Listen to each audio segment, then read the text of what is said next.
On November 10th, 2009, Robert Enke left home for the last time. He said goodbye to his wife Teresa, saying he would be late as his coach had scheduled 2 training sessions. Sadly, that was a lie, and after a few hours wandering the cold streets of Hanover, Enke decided to put an end to his own life. For all intents and purposes, this should have been a wake-up call to everybody in the footballing world.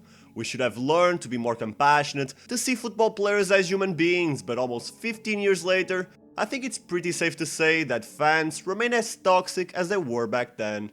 In today's video, I'll tell you the reasons that led to Robert Enke's death and how it's just a matter of time before a tragedy like this happens again if our current football paradigm doesn't change. But first, I gotta give some context to those who don't know him. Robert Enke was a German keeper that burst to fame with Borussia Mönchengladbach, where he enjoyed a top-level season before moving to Benfica.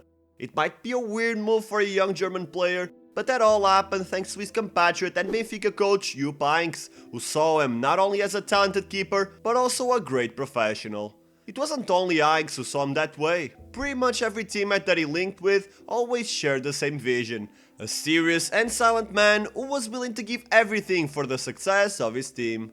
And while his tenure wasn't filled with trophies, Enke left a good image in the Portuguese capital, so it came as no surprise when he moved to Barcelona. At first sight, it looked like the dream move. However, little did Enke know that his best days were already behind him, as it was in Catalonia that everything started to crumble in his life.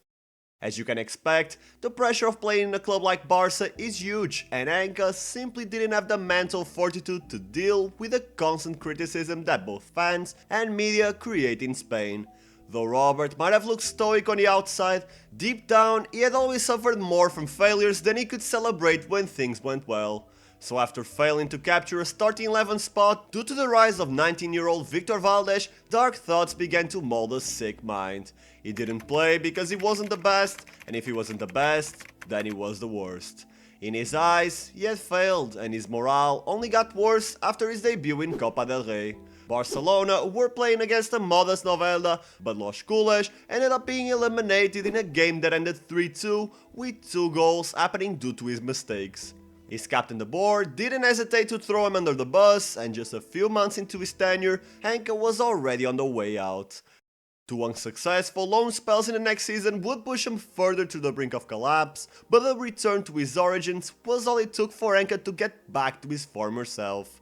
Hanover gave him a chance, and he certainly delivered. Game after game, Bundesliga fans got to witness extraordinary defenses and classy displays, and in the end, despite his club's 10th place finish, Enke was still named the best goalkeeper of the season.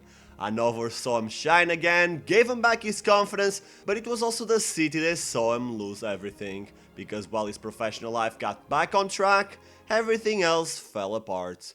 In 2004, Robert and Teresa gave birth to their first child, Lara, but their child was born with heart failure, and no matter how many expensive treatments she went through, her situation didn't improve until in 2006, Lara simply couldn't survive yet another surgery. The death of a daughter is not an easy thing for anyone to get over, especially for someone whose psychological state was already compromised. However, those who saw him on the field wouldn't be able to guess it, as 2 weeks after the worst day of his life, Enke was called up to the German national team for the first time, and in the following season, aged 29, he would start his first match with the Mannschaft after also being named Hannover 96 captain. He became a friendly voice for all goalkeepers, wanting to support others in the same way he would have liked to be helped. He consoled Hildebrand for taking his place in the 2008 Euro squad, as well as making a phone call to Svein Ulreich, then a 19-year-old keeper who had come under fire for poor performances at Stuttgart. So after Lehmann's retirement, he looked like all the suffering, heartbreak and disappointment hadn't been in vain.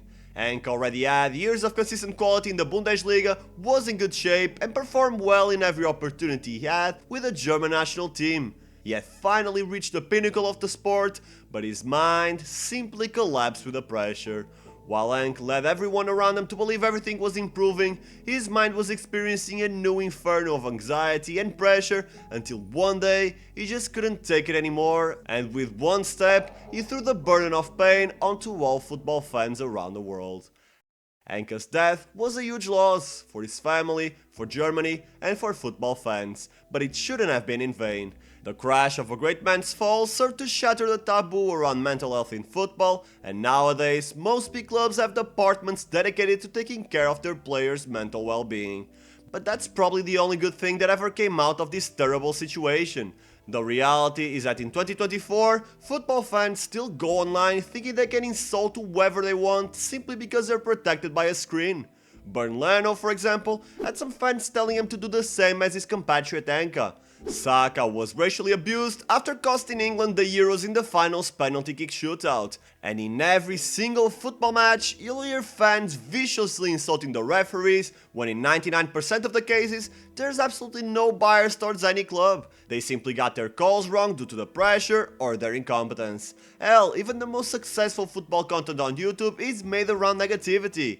I could be completely wrong, but I can almost guarantee that if you look at the view count in this video, you'll find a pretty small number compared to when I make a video about the worst transfers or the most disappointing performances of a certain player or club.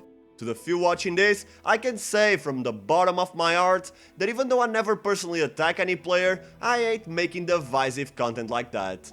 But unfortunately, that's what we as content creators are forced to do if we ever want to get clicks in an initial phase of our channels. So I'm not gonna ask you to like or subscribe, but simply to rethink the way you consume content.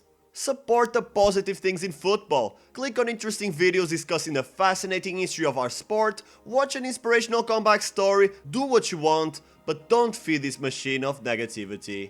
I know that many of you think this way. In fact, I've seen comments in the past mentioning that we shouldn't judge players that harshly, and if you're watching this, you're absolutely right. I'll continue to make my part to honor the core values of football in the best way I can, and hopefully we can all continue to grow as human beings together.